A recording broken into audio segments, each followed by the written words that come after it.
nung una talaga, ang tagal ko po bago ako na-invite dito. Kasi sabi ko nga, professional po ako. So, alam niyo, yung mga professional, ang taas po ng pride niyan. Yung mga professional pride.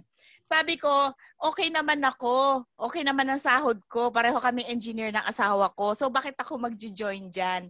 Tapos later, nung nakapakinig na ako, na-realize ko na, ay, sabi gano'n, bigla ako nahiya sa sarili ko kasi na-meet ko po yung mga sales lady na may mga kondo na 4 na kondo, 6 na kondo. Nahiya ako sa sarili ko kasi ako wala.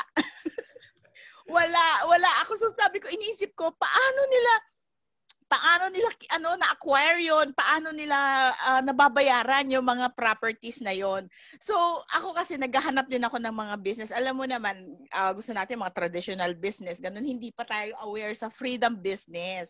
Tapos ako po, mahilig din ako sumali sa mga networking noon, kung ano-anong networking na po ang nasalihan ko, na kailangan mo magbayad ng membership fee, kailangan mo bumili ng mga products, ganun, 'di ba? Tapos ito lang yung negosyo na nakilala ko, na natagpuan ko, na literally walang puhunan. As in walang puhunan. So I'm very thankful that I'm doing the freedom business right now. Before, I was doing it part-time. Part-time lang. But now I'm doing it full-time. Eh bakit naman hindi? Yes, every night. Hindi lang every night, hanggang madaling araw. Kanina, oo, hanggang madaling araw. Noong isang araw, hindi na kami natulog straight ng aking property consultant, si Sir Erap. Kasi nga, hanggang 6 a.m. meron kaming presentation. So, we're doing it daily, on a daily basis. Ginawa na namin tambayan. So, dito na kami nagkakape-kape. Ginawa na namin fridge tambayan, yung Zoom, ganon. Eh kasi naman, bakit naman hindi, di ba? Doon sa trabaho ko, kahit magtumbling-tumbling ako at bumilad ako sa araw, sa site, eh hindi ko kikitain yung kinikita ko dito. Saan naman kayo makakakita na pandemic na, no? Kumikita ka pa ng 277,000, yung ganon, di ba? 384,000, wow! Di ba? Pandemic, in 2 months, more than 500,000. So, sabi ko, dito na ako, di ba? So ngayon, yung trabaho ko as engineer, yun ang part-time ko.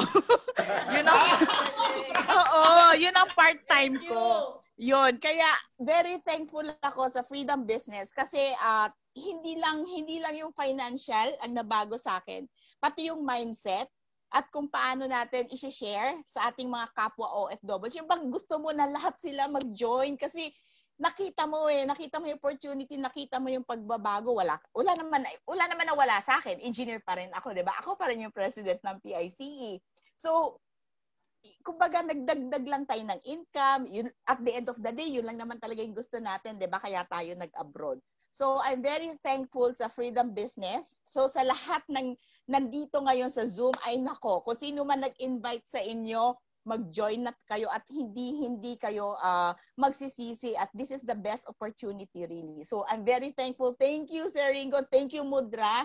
And thank you to our SBP Rowen na always ang support sa team namin ni Sir Erap. So thank you, Sir Terence. Thank you, Ma'am Te. Thank you po.